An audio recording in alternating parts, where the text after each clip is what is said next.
ક્યારે એવું બન્યું છે કે આખો દિવસ ઓફિસમાં મહેનત કરી અને સાંજ પડે ત્યારે લાગે કે અરે આખો દિવસ ગયો ક્યાં? વ્યસ્ત તો બહુ હતા, પણ કામ તો જાણે કશું જ નથી થયું. જો આ અનુભવ જાણીતો લાગતો હોય તો સમજો કે આ ચર્ચા બિલકુલ યોગ્ય જગ્યાએ પહોંચી છે. ચાલો સાથે મળીને આ વ્યસ્તતાની જાળમાંથી બહાર નીકળવાનો રસ્તો શોધીએ. આ એક બહુ જ સામાન્ય લાગણી છે, ખરું ને? ઓફિસમાં કલાકોના કલાકો પસાર થઈ જાય, પણ દિવસના અંતે એવો સંતોષ જ ન મળે કે આજે કંઈક મહત્વનું કામ પાર પાડ્યું. મોટાભાગના લોકો આ જ પરિસ્થિતિનો સામનો કરે છે. આને જ કહેવાય છે વ્યસ્તતાની જાળ. એટલે કે એક એવી વર્ક કલ્ચર જ્યાં મોડે સુધી ઓફિસમાં બેસવું એ જાણે કે વફાદારી અને મહેનતની નિશાની ગણાય છે. ભલે ને પછી કામ તો ક્યારનુંય પતી ગયું હોય, પણ એ સમજવું ખૂબ જ જરૂરી છે કે માત્ર હાજરી આપવી અને ખરેખર ઉત્પાદક હોવું એ બે સાવ અલગ વાત છે. અને આ સમસ્યાનો ઉકેલ શોધવા માટે કોઈ ફેન્સી એપ કે પછી કોઈ જટિલ મેનેજમેન્ટ થિયરીની પાછળ દોડવાની જરૂર નથી. ના, જવાબ એના કરતાં ઘણો સરળ છે. સાચું કહું ને તો આનો ઉકેલ એક બહુ જ જૂની જાણીતી વાર્તામાં છુપાયેલો છે. એક એવી વાર્તા જે આજે પણ એટલી જ સાચી અને ઉપયોગી છે. આપણા પ્રાચીન ભારતમાં નીતિકથાઓ હતી. આ માત્ર મનોરંજન માટેની વાર્તાઓ નહોતી, પણ વ્યવહારુ જ્ઞાનનો એક મોટો ખજાનો હતી. અને નવાઈની વાત એ છે કે એ જ્ઞાન આજના પ્રોફેશનલ જીવનમાં પણ એકદમ સાચો રસ્તો બતાવી શકે છે. તો ચાલો આપણા પહેલા પાઠથી જ શરૂઆત કરીએ. આ વાર્તા આપણી વ્યસ્તતાની જાળની સમસ્યાને એટલી સરસ રીતે સમજાવે છે કે તમને તરત જ બધું સમજાઈ જશે. જરા કલ્પના કરો, બિરબલને રસ્તામાં એક માણસ કાદવમાં ફસાયેલો દેખાય છે. તે મદદ કરવા જાય છે, પણ પેલો માણસ ના પાડી દે છે. અને કારણ શું આપે છે? કે તે વ્યસ્ત છે. શું કરવામાં વ્યસ્ત? તો કે હવામાં એક કાલ્પનિક બોક્સનું માપ પકડી રાખવામાં. મતલબ કે એ એક એવા વ્યર્થ કામમાં એટલો બધો ડૂબી ગયો છે કે તેને કાદવમાંથી બહાર નીકળવા જેવી સાચી જરૂરિયાત પણ દેખાતી નથી. હવે જુઓ આ સરખામણી કેટલી સચોટ છે. એક તરફ છે પેલો માણસ જેનું ધ્યાન ક્યાં છે? બસ હવામાં હાથ પોળા રાખવા પર. અને પરિણામ? એ કાદવમાં જ ફસાયેલો છે.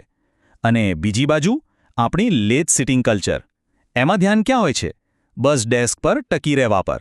બંને કિસ્સામાં અસલ લક્ષ્ય તો બાજુ પર જ રહી જાય છે. અને એનું પરિણામ પણ સરખું જ આવે છે, બર્નઆઉટ અને કામ પર ઝીરો ઇમ્પેક્ટ. તો પછી આ જાળમાંથી બહાર નીકળવાનો રસ્તો શું છે? જવાબ છે આપણી માનસિકતા બદલવામાં. આપણે પ્રવૃત્તિ પર નહીં, પણ પરિણામો પર ધ્યાન કેન્દ્રિત કરવાનું છે. આ નવી વિચારસરણીને કહેવાય છે ROWE, એટલે કે રિઝલ્ટ ઓરિએન્ટેડ વર્ક એન્વાયરમેન્ટ.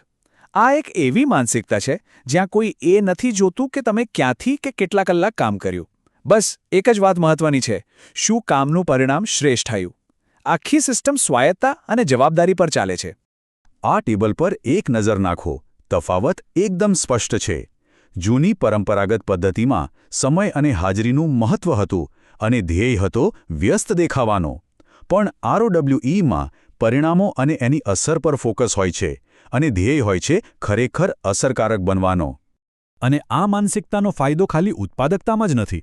આંકડા બતાવે છે કે જે કંપનીઓ પરિણામો પર ધ્યાન કેન્દ્રિત કરે છે ત્યાં કર્મચારીઓ એટલા ખુશ અને સંતુષ્ટ રહે છે કે નોકરી છોડવાનો દર 90% જેટલો ઘટી જાય છે.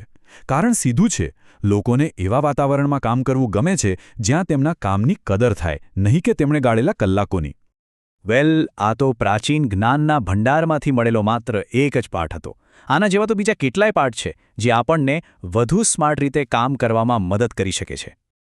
હકીકતમાં આ 15 પાઠની એક આખી શ્રેણી છે અને આ એનો પહેલો ભાગ હતો.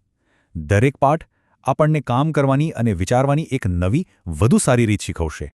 હવે આગળ શું આવશે?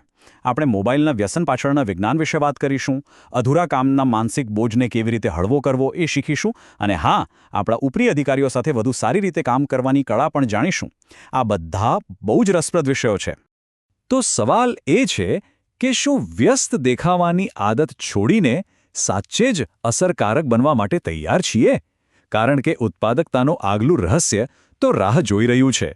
બસ આ પ્લેલિસ્ટના આગલા ભાગ પર જાઓ અને કામ કરવાની સ્માર્ટ રીત શીખવાની આ સફર ચાલુ રાખો.